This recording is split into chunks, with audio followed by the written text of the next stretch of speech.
শহীদুল খান দুলাল, বিপ্লবী সাংগঠনিক সম্পাদক লোকমান আহমেদ খান লুটন, সংগ্রামী যুগ্ম সাধারণ সম্পাদক খন্দকার আহসানুজ্জামান রুমেল, বিপ্লবী সাংগঠনিক সম্পাদক শফিকুল ইসলাম খান সজীব, আমাদের জেলা বিএনপির উপদেষ্টা পরিষদের সম্মানিত সদস্য জিলুর রহমান তরফদার, জাতীয় মহিলা দল জামালপুর জেলা শাখার সভাপতি, সদর উপজেলার সাবেক মহিলা ভাইস চেয়ারম্যান সেলিনা বেগম, সাধারণ সম্পাদক সাইদা বেগম শ্যামা, সিনিয়র যুগ্ম সাধারণ সম্পাদক শামীমা বেগম রুবি, উপস্থিত জামালপুর পৌর বিএনপির সংগ্রামী সাধারণ সম্পাদক, জামালপুরে রাজনৈতিক আন্দোলন সংগ্রামে যিনি সর্বাধিক মামলার আসামি হয়েছেন শাহ মাসুদ, আমাদের যুবদল জামালপুর জেলা শাখার সাবেক সিনিয়র সহসভাপতি বর্তমান জেলা বিএনপির যুব বিষয়ক সম্পাদক রফিকুল ইসলাম, আমাদের শ্রমিক দল জামালপুর জেলা শাখার সংগ্রামী সভাপতি, ময়মনসিংহ বিভাগীয় কমিটির সংগ্রামী সাধারণ সম্পাদক শেখ মোহাম্মদ সুবান, সাধারণ সম্পাদক বাবু জীবন কৃষ্ণ বসাক,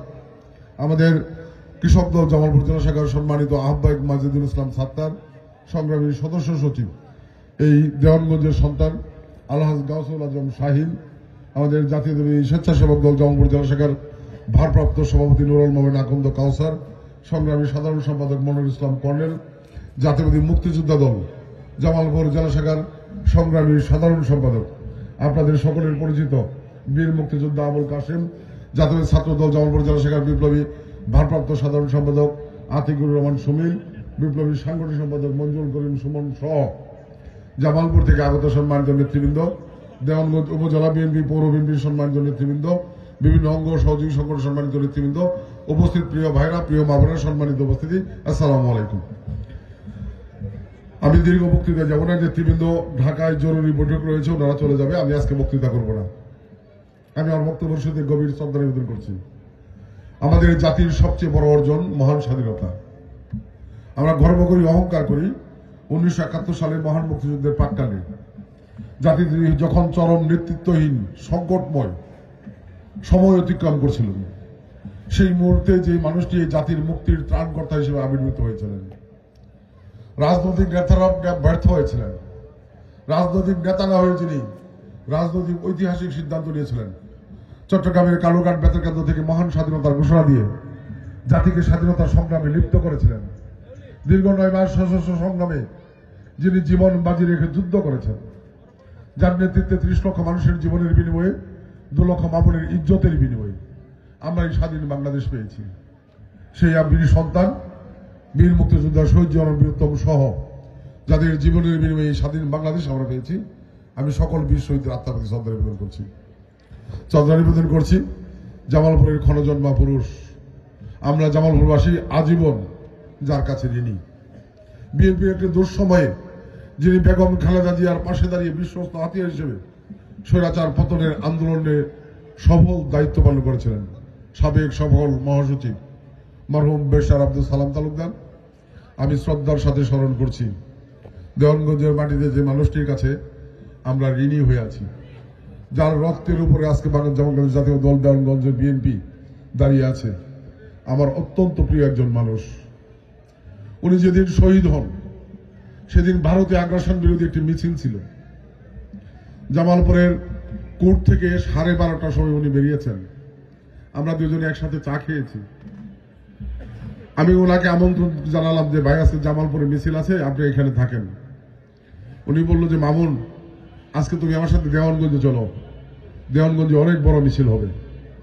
আমি বললাম যে আপনার মিছিল বড় হয় না আমার মিছিল বড় হয়, আগামীকাল আপনার সাথে আমার দেখা হবে। এই ওনার সাথে আমার শেষ কথা হয়েছিল। উনি দেওয়ানগঞ্জের ভারতীয় আগ্রাসন বিরোধী মিছিলে এসে আওয়ামী সন্ত্রাসীদের নির্মম হামলায় শহীদ হয়েছেন, যার রক্তের উপরে আমরা আজকের বিএনপি দাঁড়িয়ে আছি। সেই শহীদ অ্যাডভোকেট আব্দুর রাজ্জাকের আত্মার প্রতি শ্রদ্ধা নিবেদন করছি। আমি শ্রদ্ধা নিবেদন করছি দেওয়ানগঞ্জের উপজেলা বিএনপির সাবেক সভাপতি সুলতান ভাইয়ের আত্মার প্রতি শ্রদ্ধা নিবেদন করছি। শ্রদ্ধা নিবেদন করছি আরেকজন মানুষ, আমাদের প্রিয় বোন, বিএনপির জাতীয় নির্বাহী কমিটির সাবেক সম্মানিত সদস্য, বিএনপি মহিলা দল জামালপুর জেলা শাখার সাবেক সভাপতি মরহুম শাহিদা আক্তার রীতা, আমার একজন প্রিয় ছোট ভাই। আমি যাকে অত্যন্ত পছন্দ করতাম, একজন খেলোয়াড় ছিল, ছাত্র দলের নেতা ছিল, আমাদের জয়নাল সহ যারা মারা গেছে তাদের সকলের আত্মার প্রতি শ্রদ্ধা নিবেদন করছি। আমি বিস্তর বক্তৃতা যাব না, প্রথমে বলছি নেতৃবৃন্দ চলে যাবেন, ওনারা বক্তব্য দিবেন। সংক্ষেপে দুটি কথা বলতে চাই। আমরা বিএনপি করি, যে বিএনপি মহান স্বাধীনতা যুদ্ধের নেতৃত্ব দিয়েছেন বিএনপির প্রতিষ্ঠাতা বীর মুক্তিযোদ্ধা শহীদ জিয়াউর রহমান। যে বিএনপির স্বাধীনতা পরবর্তী সময়ে শেখ মুজিবের সেই একদলীয় শাসন বাকশাল বাংলাদেশকে দলীয় সম্পত্তিতে পরিণত করেছিলেন বিএনপির প্রতিষ্ঠাতা চেয়ারম্যান শহীদ জিয়াউর রহমান। এই বাংলাদেশে সেই স্বৈরতন্ত্র বাকশাল ভেঙে দিয়ে বহুদলীয় গণতন্ত্র প্রবর্তন করেছিলেন। আমরা সেই বিএনপি করি, যে বিএনপি নেত্রী বেগম খালেদা জিয়া গৃহিণী থেকে বেরিয়ে এসে রাস্তায় পথে দীর্ঘ 8টি বছর সংগ্রাম করেছেন, একাধিকবার কারাবরণ করেছেন।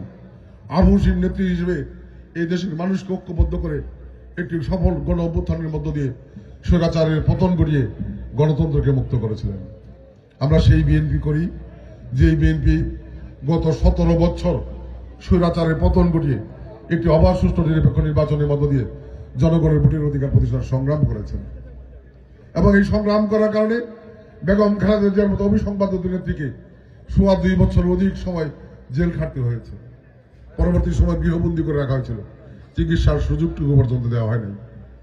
আমরা সেই বিএনপি করি, পরিকল্পিতভাবে বিএনপির বর্তমান ভারপ্রাপ্ত চেয়ারম্যান তারেক রহমানের বিরুদ্ধে মিথ্যাচার করে তাকে অন্যায়ভাবে সাজা দিয়ে দেশের বাইরে রাখা হয়েছিল। সেই তারেক রহমান শুধু লন্ডন বসে দিনরাত অক্লান্ত পরিশ্রম করে বাংলাদেশের জাতীয় আদর্শের সৈনিকদেরকে ঐক্যবদ্ধ করে একটি সফল ছাত্র গণ অভ্যুত্থানের মধ্য দিয়ে স্বৈরাচারের পতনের আন্দোলনের নেতৃত্ব দিয়েছেন, সফল নেতৃত্ব দিয়েছেন। আজকে আমরা সেই বিএনপি একটু সারা বাংলাদেশের মানুষকে ঐক্যবদ্ধ করে একটি অবাধ সুষ্ঠু নিরপেক্ষ নির্বাচনের স্বপ্ন দেখছি। প্রিয় ভাইরা, আমরা 17 বছর সংগ্রাম করেছি।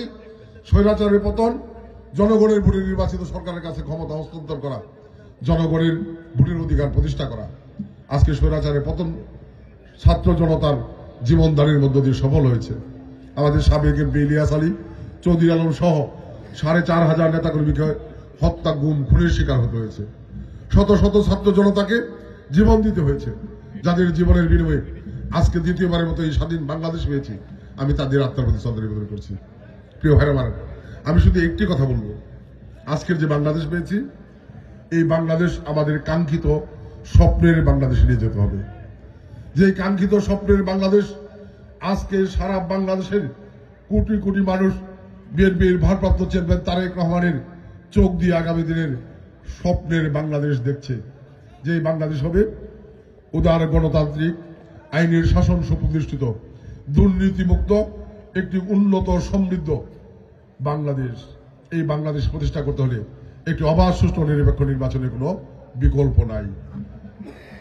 আজকে যখন সারা বাংলাদেশের মানুষ অধীর আগ্রহে নির্বাচনের অপেক্ষা করছে, নির্বাচনের স্বপ্ন দেখছে, সেই সময় পতিত স্বৈরাচার প্রধান শেখ হাসিনার নেতৃত্বে বাংলাদেশ আওয়ামী লীগ আবার বাংলাদেশকে অশান্ত করার গভীর চক্রান্ত করছেন, একটি অস্থিতিশীলতা তৈরি করার চক্রান্ত করছেন, যাতে বাংলাদেশে একটি অবাধ সুষ্ঠু নিরপেক্ষ নির্বাচন না হয়। কাজেই আমাদের সংগ্রাম নির্বাচন না হওয়া পর্যন্ত আমাদের সংগ্রাম অব্যাহত আছে।